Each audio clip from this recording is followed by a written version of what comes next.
Hello everyone, कैसे हैं आप सभी। I hope everyone is fine and doing well. This is your English mentor Jatin Madan and I welcome all of you to Guidely. So एक बार फिर से लेकर आए हैं एक एडिटोरियल सेशन। सो कल एडिटोरियल सेशन नहीं आ पाया था बिकॉज ऑफ सम सर्कमस्टेंसेस, पर आज हम आपके लिए इस एडिटोरियल सेशन लेके आए हैं। So without wasting any time we must start it now. So this is our Telegram group Discuss with JM. So this is the name of my Telegram group. आप इसे जुड़ सकते हैं। जो जितने भी मेरी YT पर क्लासेस होती हैं वहाँ की जो लिंक होता है वो आपको वहाँ पर प्रोवाइड किया जाता है। मोर ओवर आपको PDFs मिल जाती हैं और आप डायरेक्टली इंटरेक्ट भी कर सकते हैं मेरे साथ में फॉर योर इंग्लिश प्रॉब्लम्स। तो शुरू करते हैं without wasting any time. So this is your first word of today's editorial, that is emaciated. ये वर्ड पहले भी बता चुका हूँ मैं आपको। इमेसिएटेड का मतलब होता है बहुत ही ज़्यादा वीक, कमज़ोर। कमज़ोरी मतलब कब आती है? जब इलनेस के बाद में कोई पर्सन बहुत वीक हो जाता है तो उस इलनेस के बाद में जो अवस्था होती है उसे बोलते हैं इमेसिएटेड। डायरेक्टली आप बोल सकते हो थिन गॉन्ट स्केलेटल, मतलब जैसे हड्डियाँ बाहर आ जाती हैं, बहुत ज़्यादा कमज़ोर, थिन, पतला हो जाना, वीक हो जाना, वीक। इसमें आप लिख सकते हैं फ्रेजिल, FRAGILE। इसमें आप लिख सकते हैं वल्नरेबल। ये तीनों वर्ड्स आप ऐड ऑन कर सकते हैं इस वर्ड में, that is emaciated. It describe someone और समथिंग एक्सट्रीमली थिन, वीक और वेस्टेड। बहुत ही ज़्यादा वीक लगना due to lack of food और इलनेस। इलनेस के कारण या जब कोई फूड ना मिले किसी पर्सन को तो उसे उस अवस्था को बोलते हैं क्या? Emaciated. It implies, it refers to severe, severe का मतलब एक्सट्रीम होता है, and unhealthy level of illness और माल न्यूट्रिशन। Got it. अब लिखा हुआ है एंटोनिम। एंटोनिम है प्लम्प, इसका अपोजिट हो जाएगा प्लम्प। प्लम्प का मतलब होता है बहुत गठीला, मोटा।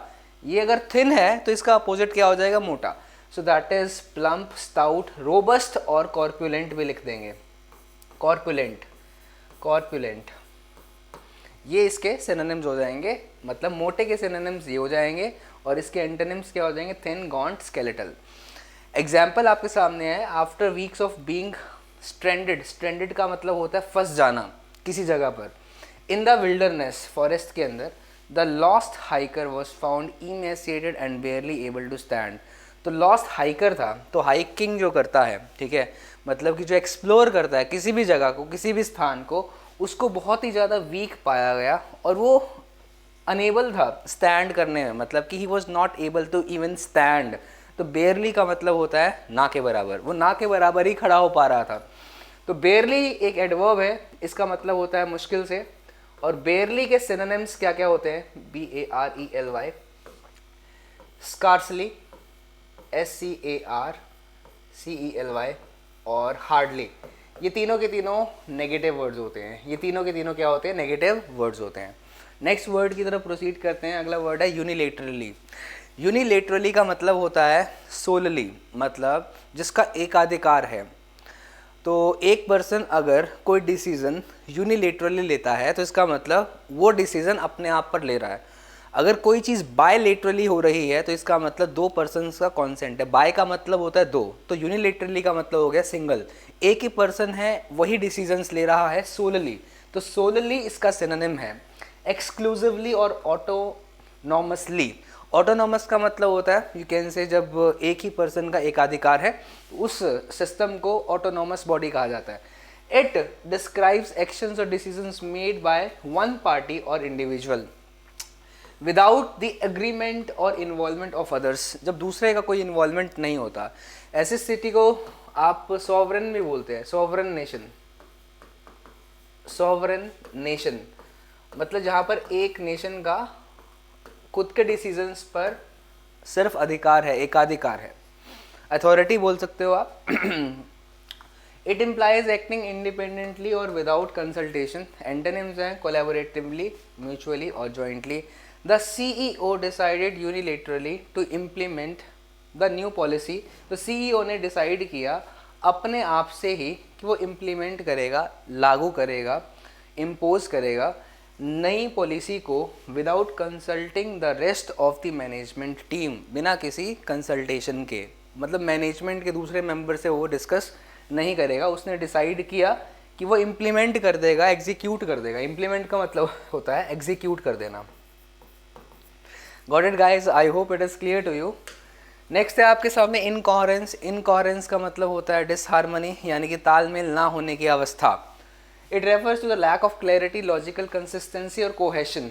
मतलब यहाँ पर लॉजिकल कंसिस्टेंसी नहीं है, लॉजिकल रीजनिंग नहीं है, क्लैरिटी नहीं है, और बोल सकते हो कि स्पष्टता नहीं है, और हार्मनी नहीं है। आप इसको इनकोहेरेंस को आप बोल सकते हैं कि तालमेल नहीं बन रहा है, ऐसी अवस्था को आप इनकोहेरेंस बोलते हैं। इन स्पीच, थॉट और writing it denotes a state of being disjointed और कंफ्यूजिंग। देख रहे हो, डिसजॉइंटेड का मतलब दूसरी पार्टी से वो रिलेटेड नहीं है, दूसरी पार्टी के अनुसार नहीं चल रहा, डिसएग्रीमेंट की अवस्था है। कंफ्यूजन है, डिसऑर्डर है, केओस है। Got it. डिसहार्मनी बोल सकते हो आप, डिसहार्मनी, डिसहार्मनी है। ओके तो बीजेपी और कांग्रेस डिसहार्मोनियस हैं, एक दूसरे के साथ में तालमेल बनाकर नहीं चलते हैं ऑब्वियसली। एंटोनिम्स है कंसिस्टेंसी, लॉजिक और क्लैरिटी और हार्मनी। Example the speakers. हाँ, डिसहार्मनी जो मैंने आपको यूज़ बताया, इनकोहेरेंस जो टॉपिक के अंदर यूज़ किया गया है वो पॉलिटिकल टर्म्स में यूज़ किया गया है कि एक पॉलिटिकल पार्टी दूसरी पॉलिटिकल पार्टी के साथ में इनकोहेरेंस है, इनकोहेरेंस की अवस्था में। इसका मतलब कंसिस्टेंसी में नहीं है। The speakers presentation was marked by incoherence. मतलब स्पीकर की जो प्रेजेंटेशन थी उसके अंदर इनकोहेरेंस था, लॉजिक नहीं था। As it jump from one topic to another without any clear connection और स्ट्रक्चर। क्योंकि एक टॉपिक का दूसरे टॉपिक के साथ में क्लियर कोई कनेक्शन नहीं था, राइट, तो वो अवस्था इनकोहेरेंस थी। बढ़ते हैं नेक्स्ट वर्ड की तरफ, दैट इज इनग्लोरियस। इनग्लोरियस का मतलब निकल के आता है जब कोई चीज़ ग्रेसफुल नहीं होती, सुंदर नहीं होती, that is inglorious. It describe something that is shameful. Shameful का मतलब शर्मनाक है, अच्छी नहीं है, बैड टर्म्स में यूज़ किया जाएगा। अनप्लेजेंट एडजेक्टिव है। डिसग्रेसफुल है और नॉट ब्रिंगिंग ऑनर और फेम, जो रिस्पेक्ट ना लेके आए, जो फेम ना लेके आए, that is inglorious. Disgraceful, shameful और humiliating, embarrassing, embarrassing, embarrassing, that is disgraceful. Antonyms हो जाएंगे ग्लोरियस, ऑनरेबल, डिस्टिंग्विश्ड। डिस्टिंग्विश्ड का मतलब होता है बिल्कुल क्लियर, साफ, क्रिस्टल क्लियर, डिस्टिंग्विश्ड है। डिस्टिंग्विश्ड का मतलब क्लियर भी होता है और डिस्टिंग्विश्ड का मतलब रिस्पेक्टेबल पर्सन भी होता है, एक आदरणीय व्यक्ति भी होता है। मतलब he is a distinguished person, तो हम बोल सकते हैं कि वो एक रिस्पेक्टेड पर्सन है। The generals retreat from the battle field. Retreat का मतलब होता है वापसी, और वो बोल सकते हो कि पीछे हट जाना, ठीक है। तो वॉक ओवर बोल सकते हो, पीछे हट जाना, ठीक है। वो बैटल फील्ड से, वॉर जोन से पीछे हट गया। It was an inglorious, inglorious moment. ये बहुत ही डिसग्रेसफुल मोमेंट था in his otherwise illustrious military career. जबकि एक उसका जो करियर था इलस्ट्रियस था काफ़ी, मतलब वो प्रोवर्बियल था, रिनाउंड था, जाना माना। इलस्ट्रियस का मतलब होता है जाना माना, रिनाउंड, रिनाउंड, नोटेड, प्रोवर्बियल।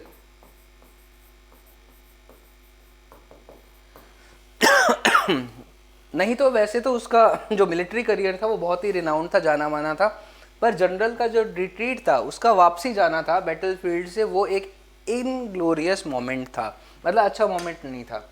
अगला वर्ड है अलायंस। अलायंस का मतलब होता है एग्रीमेंट बोल सकते हो, गठबंधन बोल सकते हो। एक पार्टी का दूसरी पार्टी के साथ में अलायंस होता है, मतलब गठबंधन होता है, वो मिल करके एक साथ काम करती हैं, तो उसको अलायंस बोलता है। जो एक पार्टी है दूसरी पार्टी के साथ में अलायंस में है।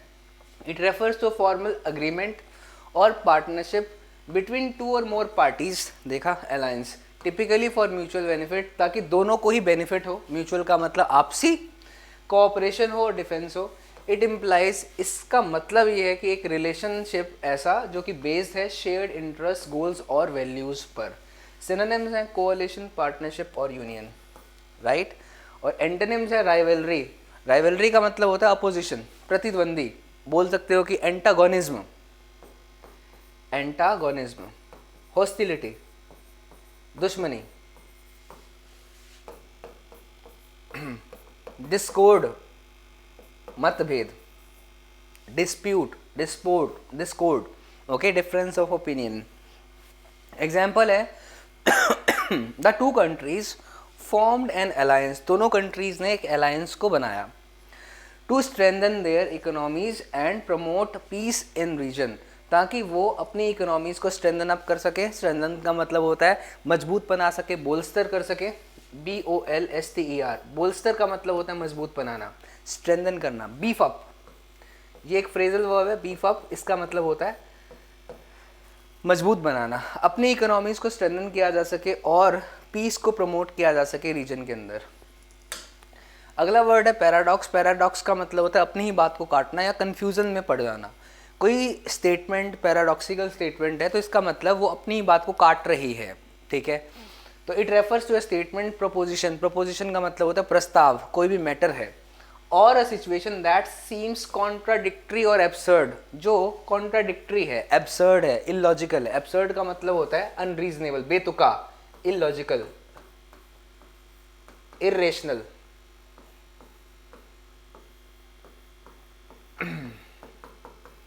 प्रीपोस्टेरस,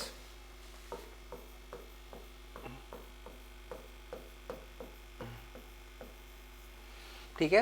येट मे बी ट्रू, पर फिर भी वो सही हो सकती है, और हैव अ वैलिड एक्सप्लेनेशन, और उसकी एक्सप्लेनेशन, वर्णन भी वैलिड हो सकता है। It often involves two seemingly contradictory ideas that coexist, ये अक्सर ऐसा दिखता है कि दो आइडियाज हैं पर जो लगते हैं कॉन्ट्राडिक्टरीज, बट फिर भी वो साथ साथ एग्जिस्ट करते हैं। तो ऐसी स्टेटमेंट्स को पैराडॉक्सिकल स्टेटमेंट्स कहा जाता है। पैराडॉक्सिकल एक एडजेक्टिव है और पैराडॉक्स एक नाउन है। सिनोनिम है कॉन्ट्राडिक्टरी, पजल और रिडल। रिडल का मतलब पहेली होता है, पहेली। और जो एंटोनिम्स हैं इसका अपोजिट, कोई चीज़ पजलिंग है तो दूसरी क्या हो जाएगी, सर्टेन हो जाएगी, डेफिनेट हो जाएगी। तो सर्टेनिटी, एक्सप्लेनेशन और सॉल्यूशन, ये इसके एंटोनिम्स हो जाएंगे। एग्जाम्पल है the concept of time travel presents a paradox.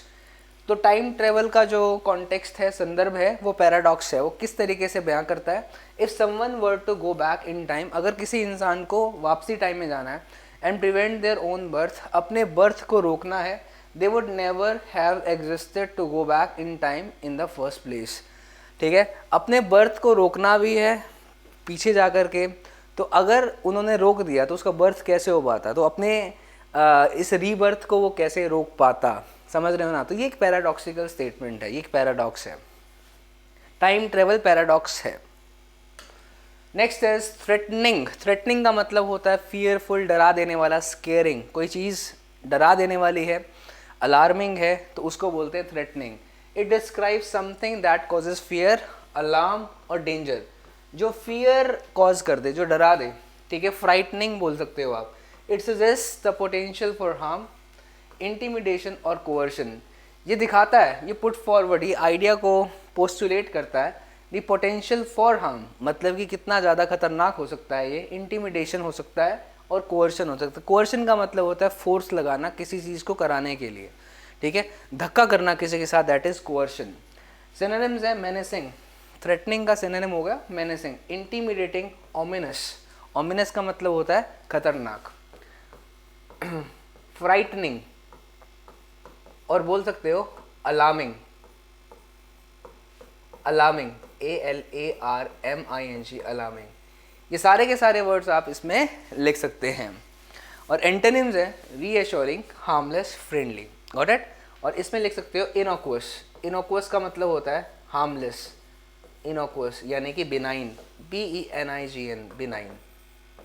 ये सारे वर्ड्स हो गए क्लियर। एग्जाम्पल है द डार्क क्लाउड्स, जो डार्क क्लाउड्स और थंडर है। थंडर का मतलब होता है, यू कैन से, जब बिजली कड़कती है उस आवाज़ को थंडर कहते हैं। डार्क क्लाउड्स और बिजली की आवाज़ ने मेड द एटमॉस्फेयर, एटमॉस्फेयर को ऐसा बना दिया, सीम थ्रेटनिंग, ऐसे लगने लगा कि जैसे कि बहुत ही ज़्यादा फियरफुल है वातावरण। प्रॉम्प्टिंग पीपल, प्रॉम्प्टिंग का मतलब होता है causing to take a quick action, जल्दी से किसी एक्शन को लेने पर मजबूर कर देना, प्रॉम्प्टिंग। और we can say rendering, rendering और कॉजिंग, मतलब कॉजिंग पीपल, लोगों को क्या करते हुए, टू सीक शेल्टर इंडोर्स, ताकि वो शेल्टर्स कहाँ ले लें, इंडोर्स ले लें। तो डार्क क्लाउड्स ने और थंडर ने लोगों को अंदर रहने पर मजबूर कर दिया। अगला वर्ड है कोइंसिडेंस। कोइंसिडेंस का मतलब होता है संयोग, जैसा कि आपको पता है It refers to the occurrence of events that happen at the same time or in the same place by chance without any apparent or casual connection. मतलब कोई चीज़ बाय चांस हो जाए और उसका कोई अपेरेंट और कैजुअल कनेक्शन ना हो. अपेरेंट का मतलब होता है that seems to be correct but it is not, that is apparent. Happenstance जो अपने आप से हो जाए, चांस सेरेंडिपिटी जो अपने आप से हो जाए. Serendipity is the synonym of chance. Serendipity है ये, कोइंसिडेंस है, अपने आप से हुआ है, इसके पीछे कोई रीज़न नहीं है. ठीक है, तो दैट इज सिनोनिम. एंटोनिम्स है इंटेंशन, प्लान, पर्पस और डेलिब्रेटनेस. कोई चीज़ जानबूझकर की जा रही है, एक्सीडेंटली नहीं हो रही है, उसे बोलते हैं डेलिबरेटली हो रही है. एंटोनिम हो जाएगा इट वॉज अ कोइंसिडेंस. ये एक संयोग था that we both chose the same restaurant to for lunch today. कि हम दोनों ने एक ही रेस्टोरेंट को चूज़ किया लंच के लिए, ये एक मात्र संयोग की बात है. Next is bandwagon. तो ये एक यूज़ किया जाता है. बैंड वैगन बेसिकली एक चॉइस को बोला जाता है कि जो बहुत फेमस चॉइस है. बेसिकली ये बैंड वैगन जो है ना, ये एक फ्रेज से निकाला गया, jumping on the band wagon. मतलब भेड़ चाल जो चल रही है, जो चीज़ आजकल ट्रेंड में है, तो दैट इज़ उस फैशन को आप बोलते हैं बैंड वैगन. तो लोगों का सिंगापुर जाना शादी के बाद में, that is jumping on band wagon. ये एक भेड़ चाल है. एक बंदा दूसरे बंदे को देख करके हनीमून के लिए कहाँ जा रहा है, सिंगापुर जा रहा है, that is jumping on bandwagon. So it refers to a particular trend activity or cause that attracts widespread support. हर कोई पर्सन उसको समर्थन करता है और followers often without much critical thought और कंसिडरेशन. जबकि यहाँ पर गहराई में सोचा ही नहीं जा रहा है कि ऐसा क्यों किया जा रहा है. तो इस भेड़ चाल को बोलते हैं bandwagon. Trend, fad, craze. Got it. और एंटोनिम्स है डिसेंट, मतलब कि आप डिसएग्रीमेंट कर रहे हैं. अपोजिशन है, डिसएग्रीमेंट है. देखा, सिनोनिम हो गए, एंटोनिम्स हो गए. अब है example. Many people jumped on the environmental band wagon. बहुत सारे लोग जो है जंप करते हैं एनवायरमेंट पर after seeing the documentary about climate change.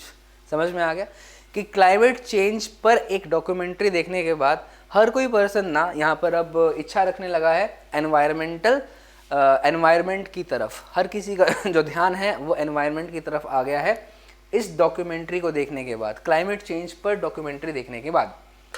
Documentary का मतलब एक शॉर्ट फिल्म होती है based on real events and shooting. Shooting भी रियल होती है और पिक्चर भी रियल होती है. एजिटेशन का मतलब होता है स्ट्रेट अवे कन्फ्यूजन, अस्त व्यस्तता. Okay, it refers to a state of nervousness. मतलब कि कन्फ्यूजन है, नर्वसनेस है, एंजाइटी हो रही है, रेस्टलेसनेस आ गई है, इम्पेशंस आ गई है, एक पर्सन बड़ा परेशान हो गया कि क्या होगा, तो दैट इज एजिटेशन हो गई है. ठीक है, अस्त व्यस्तता आ गई है. एक्कम्पनीड बाय एक्साइटमेंट और agitation can also refer to the act of stirring up. Stirring up का मतलब होता है कि बहुत ही ज़्यादा उकसाना और वी कैन से प्रोवोक कर देना. स्टरिंग अप और प्रोवोकिंग स्ट्रॉन्ग फीलिंग्स, जिससे मतलब कि स्ट्रॉन्ग फीलिंग्स किसी की बाहर आए. स्पेशली पर्टिकुलरली होता है फॉर पॉलिटिकल और सोशल चेंज, कि सोसाइटी के अंदर एक चेंज होना चाहिए. इसके लिए जो कन्फ्यूज़न आता है ना सोसाइटी के अंदर, उस कन्फ्यूज़न को एजिटेशन कहा जाता है. कन्फ्यूज़न इसका सिनोनिम है. Disturbance, turbulence, frenzy. एक और वर्ड क्या डाला, confusion, that is agitation. Antonyms हैं, कोई चीज़ काम है, सेरेनिटी है, ट्रैंक्विलिटी है, पीस बोल सकते हो गाइस इसमें, peace. So that is antonym. The news of the impending layoffs. Layoffs का मतलब होता है नौकरी से निकाल देना. तो इम्पेंडिंग का मतलब हो सकता है, होने वाला है. ठीक है, that is most likely to happen. जो जो न्यूज़ आ रही है कि ले ऑफ्स हो सकते हैं, caused a great deal of agitation among the employees. तो एम्प्लॉयज़ उससे क्या हो गए, नर्वस होने लग गए. ठीक है, उनके दिमाग में चिंता होने लगी, वो अपनी पीस को खोने लगे, वो अपने पेशेंस को खोने लगे. इम्पेशेंस आप इसके अंदर लिख सकते हो, impatience. That is the synonym. I hope it is clear to you. बढ़ते हैं आगे नेक्स्ट वर्ड की तरफ जो है एसिडुअसली. कोई भी काम जो बहुत ही केयरफुली किया गया है और बहुत मेहनत से किया गया है, मतलब उसके अंदर आपके रिगरस एफर्ट्स लगे. रिगरस का मतलब hard work.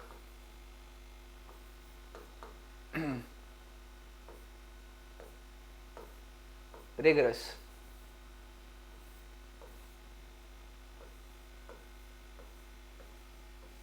Efforts. Rigorous effort जब लगते हैं तो उसे आप बोलते हैं, उस अवस्था को आप बोलते हैं क्या? एसिडुअसली कोई काम किया गया है। It means with great care, जो बहुत ग्रेट केयर के साथ किया जाए। डिलीजेंस इसका सिनोनिम है। एंड डेडिकेशन से किया जाए। Characterized by persistent and hard working effort towards a task और गोल, जैसा कि मैंने आपको बताया। सिनोनिम्स हैं डिलीजेंटली, इंडस्ट्रियसली और परसिस्टेंटली। Got it? इंडस्ट्रियस इसका एसिडुअस का सिनोनिम हो जाएगा। इसमें आप वर्ड लिख सकते हैं टॉयलर और सेडुलस। मतलब कोई हार्ड वर्कर है उसको आप सेलुलस भी कहते हैं, टॉयलर भी कहते हैं। और केयरलेसली काम किया जाएगा, लेजीली काम किया जाएगा, स्लोपीली। स्लोपीली का मतलब होता है केयरलेसली, तो उसे आप बोलते हैं लापरवाही से काम करना। Negligently, negligently. और नेग्लिजेंट क्या हो जाएगा? लापरवाह हो जाएगा। एग्जाम्पल आपके सामने, डिस्पाइट फेसिंग न्यूमरस ऑब्स्टेकल्स, इतने सारे ऑब्स्टेकल्स को फेस करने के बावजूद। डिस्पाइट का मतलब in spite of the fact that, not withstanding the fact, इसके बावजूद कि बहुत सारे ऑब्स्टेकल्स को फेस किया। किसने? शी ने, उस लड़की ने। उस लड़की ने फिर भी बहुत ज़्यादा मेहनत से काम किया टुवर्ड्स हर गोल, अपने गोल्स की तरफ, अपने टारगेट को अचीव करने की तरफ। और बिकमिंग अ सक्सेसफुल एंटरप्रेन्योर, वो एक सक्सेसफुल बिजनेसमैन बनना चाहते, बिजनेस वूमन बनना चाहती थी। नेक्स्ट वर्ड है प्यूटेटिव। प्यूटेटिव का अर्थ निकल के आता है जो कि एज्यूम की जाती है ट्रू है, बट एक्चुअली वो हो सकती है कि ट्रू ना हो, क्योंकि वो प्रूवन नहीं है, किसने उसे साबित नहीं किया गया। सिर्फ और सिर्फ जो कि एजम्पशन पर बेस्ड है, दैट इज प्यूटेटिव है। Putative is assumed to be true. Suppose है, ऑस्टेंसिबल है, रेप्यूटेड है। और कन्फर्म्ड है कोई चीज़, इस्टेब्लिश्ड है, प्रूवन है, तो इसका मतलब it is based on fact, सच्चाई पर आधारित है, जो कि प्रूवन है, तो ये एंटोनिम हो जाएगा इसका। So that is suppose. Suppose का मतलब होता है hypothesis, surmise, SURMISE, surmise, hypothesis.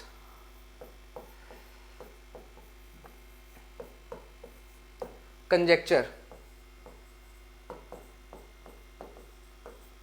ये सारे के सारे सिनोनिम्स हो जाएंगे इसके। The putative leader of the organization, मतलब ऑर्गेनाइजेशन का एक एज्यूम्ड लीडर है, मतलब कि समझा जाता है कि वो उस लीडर, वो जो लीडर है उस ऑर्गेनाइजेशन का है। ही वॉज अरेस्टेड, उसे अरेस्ट किया गया था, but his involvement in the illegal activities was yet to be confirmed, पर उसकी जो इन्वॉल्वमेंट थी गैर कानूनी चीज़ों के अंदर, वो अभी कंफर्म होनी बाकी थी। इसलिए उस लीडर को प्यूटेटिव लीडर कहा गया है, जिसके ऊपर आरोप तो लगाया पर अभी प्रूवन नहीं है ये। Next is एलेक्रिटी। एलेक्रिटी का मतलब होता है बहुत ही स्विफ्टनेस, और बोल सकते हो फुर्ती। अगर कोई पर्सन फुर्तीला होता है तो दैट इज उसके अंदर एलेक्रिटी है। It refers to brisk. Brisk का मतलब होता है फास्ट, तेज। एंड चीयरफुल रेडीनेस, विलिंगनेस और ईगरनेस टू डू समथिंग। कोई पर्सन बहुत ही उत्सुक है किसी कार्य को करने के लिए, तो इसका मतलब उसके अंदर एलेक्रिटी है। सिनोनिम्स है ईगरनेस, एंथुजियाज्म है, प्रॉम्प्टनेस है। प्रॉम्प्ट का मतलब ना क्विकनेस से है, क्विकनेस। ओके। रिलक्टेंस है मतलब अनविलिंग है। अपैथी है, इंडिफरेंस है, और बोल सकते हो अनविलिंगनेस है, अनविलिंगनेस। आप बोल सकते हैं इंडिफरेंस है तो इसका मतलब नंबनेस है, उदासीनता है, नंबनेस, सुन हो गया इंसान, ठीक है, अनविलिंग है इंसान। तो she responded to the invitation with such alacrity. उसने रिस्पॉन्ड किया इन्विटेशन को इतने ज़्यादा फुर्ती से that it was evident, it was clear. Evident का मतलब होता है बिल्कुल क्लियर, बिल्कुल साफ था। She was looking forward to the event, कि वो इवेंट को एंटिसिपेट कर रही थी, वो चाहती थी कि वो इवेंट में जाए।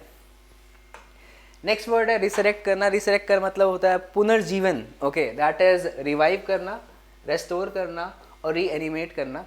और एंटोनिम्स हो जाएंगे किल, डिस्ट्रॉय और इरेज। किसी चीज़ को किल कर देना, डिस्ट्रॉय कर देना या इरेज कर देना। इरेज को बोलते हो आप एनाइलेट, ANNIHILATE, एनाइलेट। एनिहिलेट नहीं बोलते हैं इसको, एनाइलेट कहा जाता है। इरेज, इरेज का मतलब होता है वाइप आउट, मिटा देना, वाइप आउट। आप लिख सकते हैं इफेस, EFFACE, इफेस। और एक और वर्ड लिखें ओब्लिटरेट, OBLITERATE, ओब्लिटरेट। इन सारे के सारे वर्ड्स का मतलब होता है अपोजिट ऑफ सिनोनिम। मतलब रिवाइव कर देना, रिवाइव का मतलब पुनर्जीवन, restore, reanimate, resuscitate, RESUSCITATE, resuscitate, resuscitate, okay, resuscitate, reanimate, restore, revive, refurbish भी लिख सकते हैं, रेस्टोर भी लिख सकते हैं, रिफर्बिश, पुनर्जीवन, रेस्टोर, रेस्टोर भी इसी के अंदर लिख लेंगे। सारे वर्ड्स देखो RE से शुरू हो रहे हैं। द आर्कियोलॉजिस्ट, जो स्टडी करते हैं, देखो आर्कियोलॉजिस्ट कौन होते हैं? Who study, archaeologist are those persons who study the history of, we can say, ancient monuments and sites, okay, who studies ancient monuments, जो प्राचीन काल के monuments और sites को, मतलब locations को study करते हैं, चीज़ों को study करते हैं, archaeologists होते हैं। they were able to resurrect ancient artifacts from the depths of the ocean, वो ocean की depths से artifacts को resurrect करने के लिए क्या थे? सक्षम थे। they were able to, got it guys? चलिए नेक्स्ट है मोपिंग अप। मोपिंग अप का मतलब निकल के आता है किसी चीज़ को बिल्कुल क्लीन कर देना, किसी चीज़ को बिल्कुल साफ कर देना। It refers to the final stages of a military operation. Mopping up final stages को आप बोलते हैं कि देखो मिलिट्री ऑपरेशन है कोई, उसकी फाइनल स्टेजेस को मोपिंग अप बोला जाता है, ठीक है, बिल्कुल साफ सफाया करना। और process where remaining enemy forces, और एक ऐसी जो प्रोसेस है जिसके अंदर जो बची हुई एनिमी फोर्सेज है और जो अवशेष है, जो रेमनेंट्स हैं of a particular situation are cleared और डेल्ट विद। मतलब बोलते हैं ना कि वॉर जीत ली गई है, बस ये लोकेशंस हैं जिस पर कब्जा करना अभी बाकी है, तो उसको बोलते हैं मॉप अप करना, mop up. Cleaning up, clearing up, complete करना किसी चीज़ को, दैट इज मोपिंग अप। और एंटोनिम्स है स्टार्ट करना, इनिशिएट करना, बिगिन करना, और लिख सकते हैं इसके अंदर क्या, कमेंस करना, commence. After the main battle was won, तो मेन जो जंग थी वो जीत ली गई थी। The military focus on mopping up the remaining pockets of resistance. तो अब जो बचे हुए पॉकेट्स है रेजिस्टेंस के, जो बची हुई मिलिट्री फोर्सेस थी एनिमी की, जो स्कैटर्ड थी अक्रॉस द रीजन, पूरे के पूरे रीजन के अंदर, उनको अब क्लीन किया जा रहा था। That was being accomplished, that is the meaning of mopping up. अब हमारे सामने हेडिंग है अ टेल ऑफ टू, मतलब दो की टेल। टेल का मतलब होता है स्टोरी, STORY। अब यहाँ पर स्टोरी की बात हो रही है दो की। अब किस में कहा गया है? On alliance building. Alliance building का मतलब है कि गठबंधन हो रहे हैं बाय बीजेपी एंड कांग्रेस। तो कांग्रेस पार्टी भी किसी न किसी पार्टी के साथ जुड़ने की कोशिश कर रही है और बीजेपी पार्टी भी अपने अंदर दूसरी पॉलिटिकल रीजनल पॉलिटिकल पार्टीज़ को शामिल करने की कोशिश कर रही है। तो इस पर आपका आर्टिकल है the BJP and the Congress. तो इसमें बोलता है कि बीजेपी पार्टी और Congress party they have taken contrasting approaches.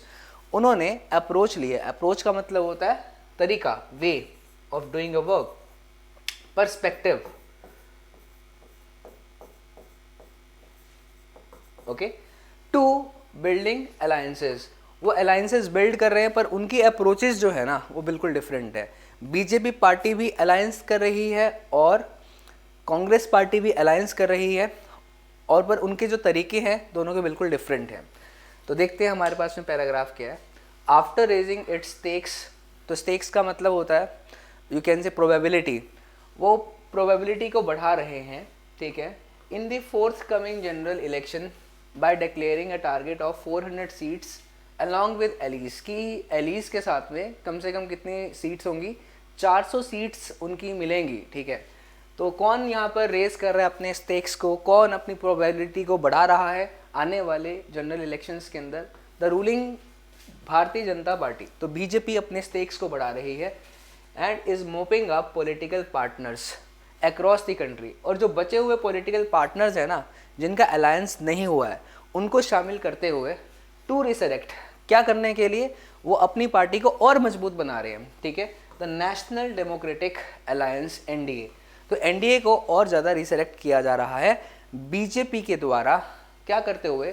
जो पॉलिटिकल पार्टनर्स हैं पूरे के पूरे कंट्री के अंदर, उनको मॉप अप करते हुए, उनको जीतते हुए, उनको शामिल करते हुए वो NDA को और स्ट्रॉन्ग कर रही हैं।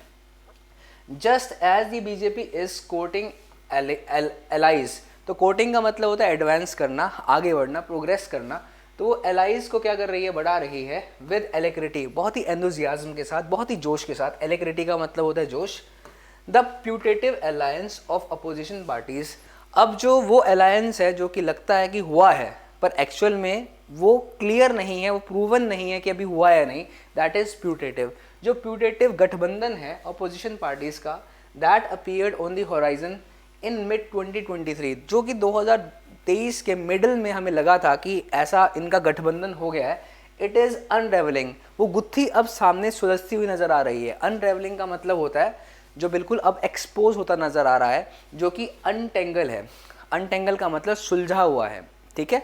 चलिए, if it ever took any concrete form, कि कभी क्या उसने कोई कॉन्क्रीट फॉर्म हासिल की थी, क्या कभी लगा भी था कि एक्चुअल में इनका भी गठबंधन हुआ है। The BJP has announced a tie up with Chandrababu Naidu's Telugu Desam party. तो इस पार्टी के साथ में बीजेपी ने अनाउंस किया अपना टाई अप, अपना यू कैन से alliance, which had parted ways in 2018, जो कि 2018 के अंदर बिल्कुल अलग हो गए थे।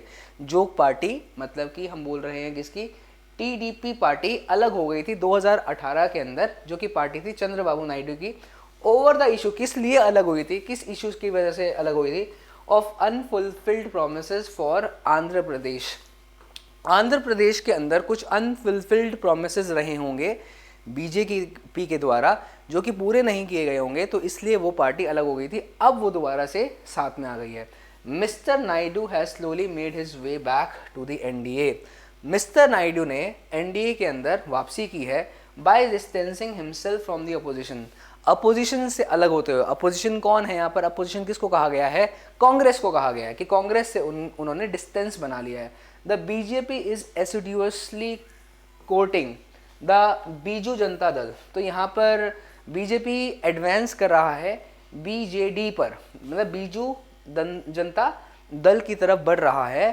क्यों बढ़ रहा है, ताकि उसे भी वो अपने अंदर शामिल करे। To revive their alliance formed between 1998 to 2009, 1998 से 2009 के बीच में गठबंधन था बीजेपी का बीजेडी के साथ में। अब बीजेपी उनकी तरफ एडवांस कर रहा है, कोर्टिंग द बीजेपी, मतलब कि वहाँ पर एडवांस कर रहा है उनकी तरफ कि वो उनको शामिल करें। इन ओडिशा में the Akali Dal is waiting for the farmers agitation to blow over. Blow over का मतलब होता है खत्म होने का इंतजार कर रहा है। Before it could make it's next move, इससे पहले कि वो अपना एक नेक्स्ट मूव दिखाए, वो वेट कर रहा है कि फार्मर की एजिटेशन खत्म होनी चाहिए। Potentially march back to the NDA camp, कि वो मार्च कर सके दोबारा से एनडीए के अंदर शामिल हो सके। पोटेंशियली का मतलब होता है यू कैन से फोर्सफुली, और बोल सकते हो काफ़ी ज़्यादा मजबूती के साथ। चलिए, efforts are on to bring the All India Anna Dravida Munnetra Kazhagam back into the NDA's fold in Tamil Nadu.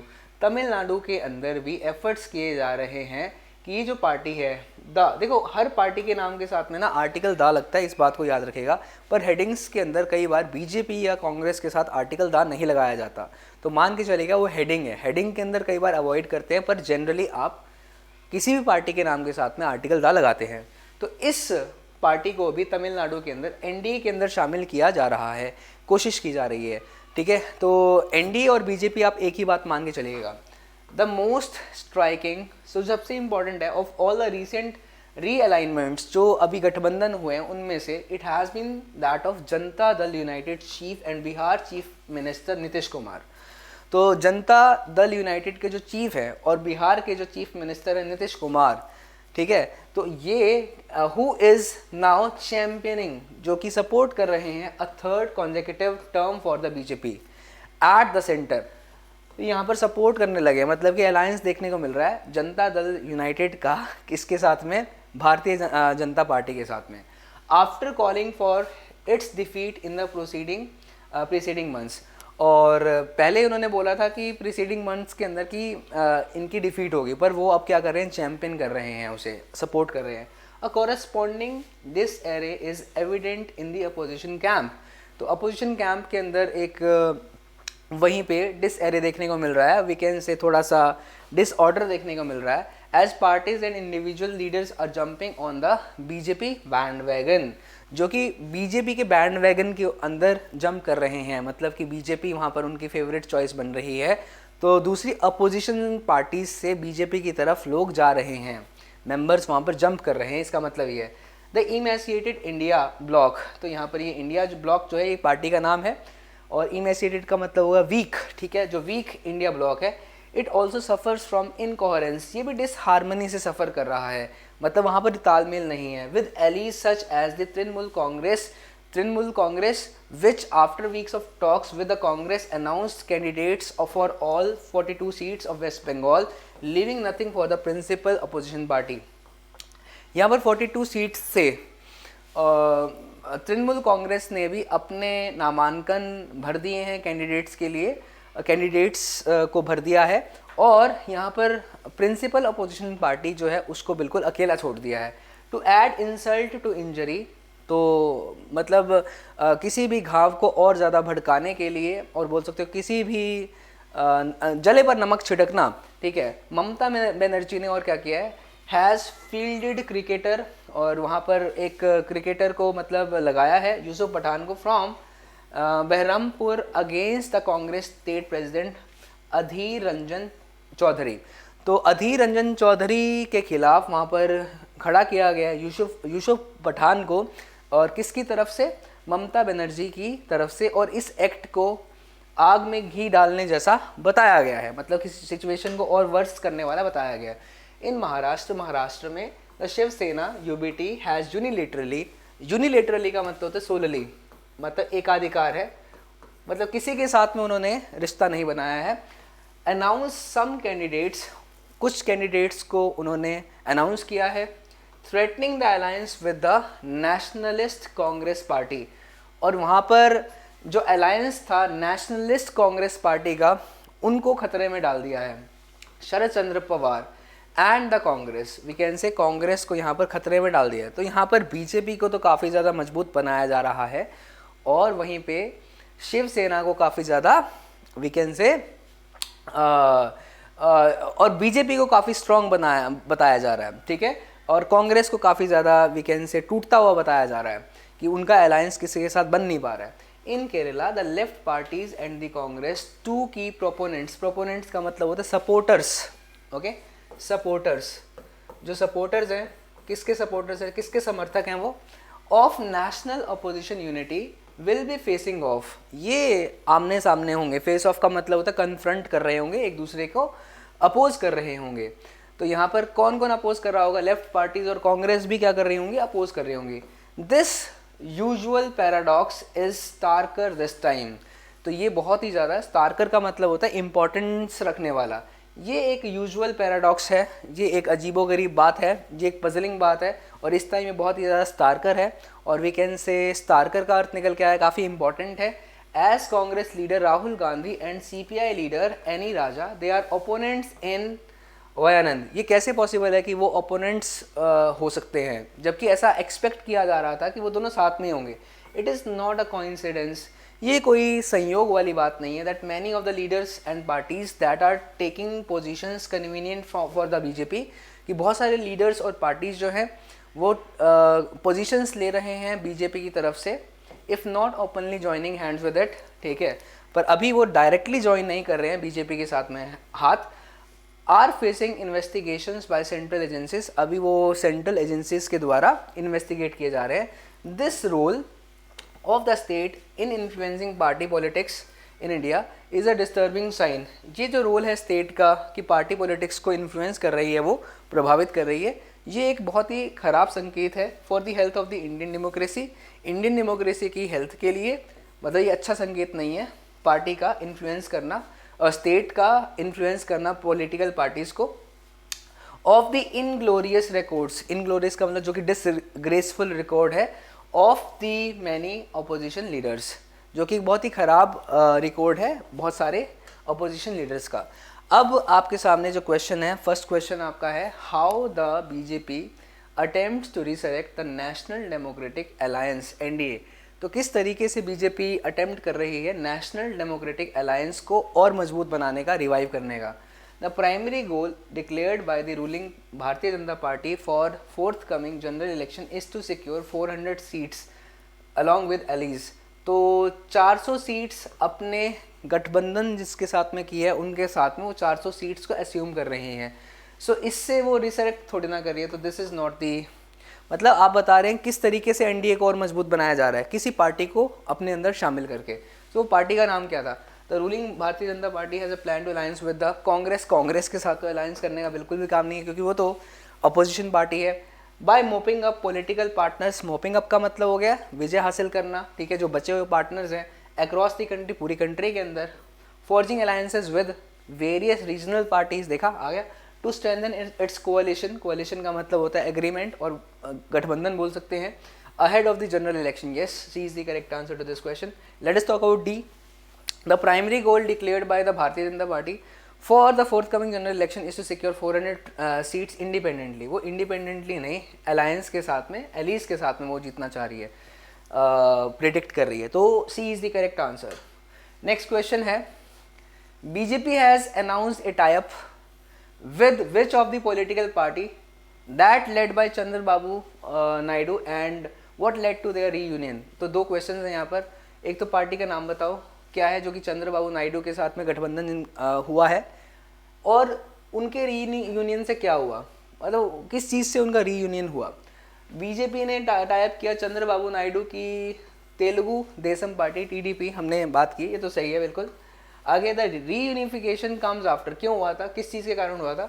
After TDP had parted ways 2018 के अंदर, ये भी बिल्कुल सही है।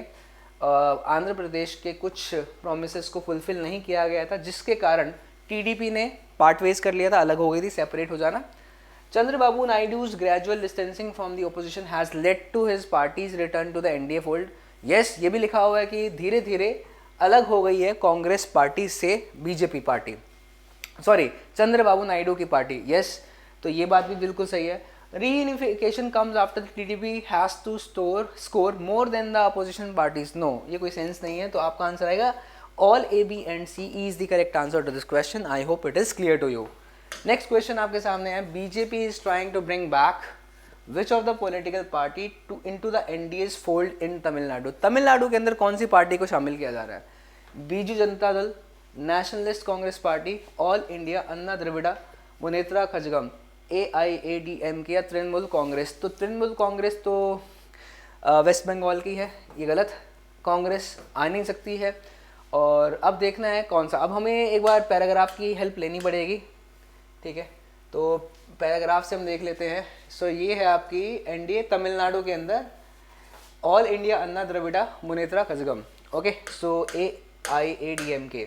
सो the correct answer is AIADMK, that is C. Tamil Nadu के अंदर इस पार्टी को इकट्ठा किया गया है, मिलाया गया है बीजेपी के अंदर। C, which of the following is incorrect statement, कौन सी बात इनकरेक्ट स्टेटमेंट है?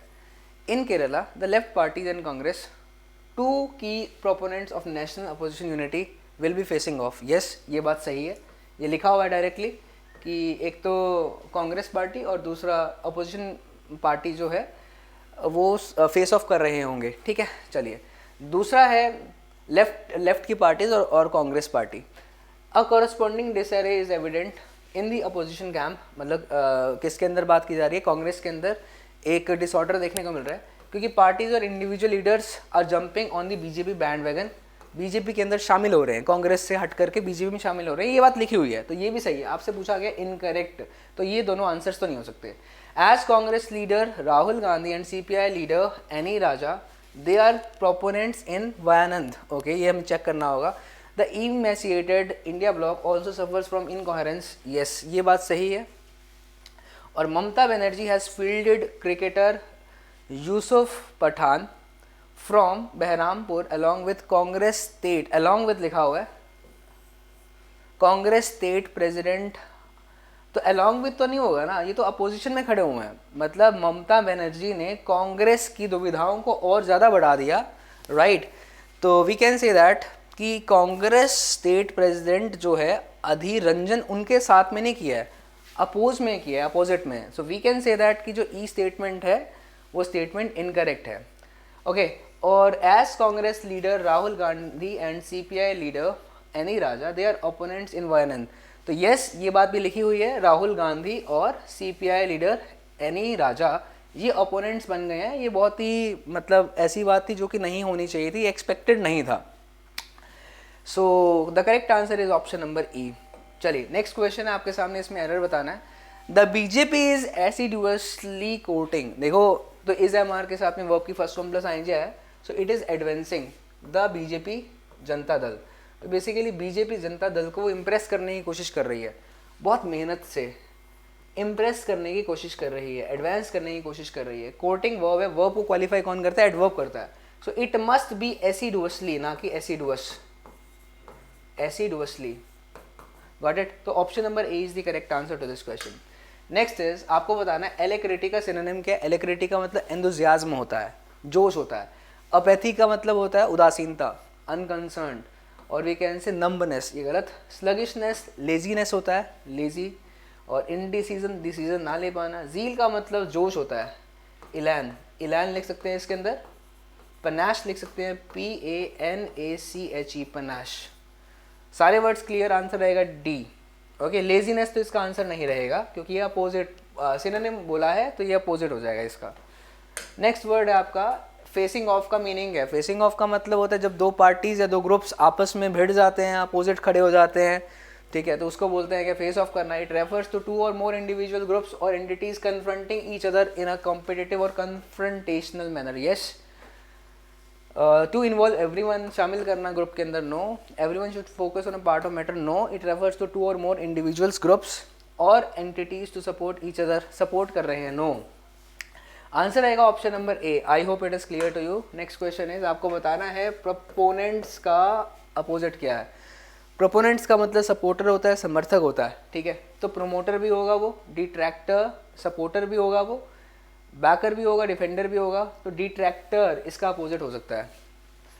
एक सपोर्ट कर रहा है, एक डिफेंड कर रहा है, राइट, तो डिट्रैक्टर। सो एस्पिरेंट्स प्रोपोनेंट्स का आपसे पूछा गया है अपोजिट, ठीक है। तो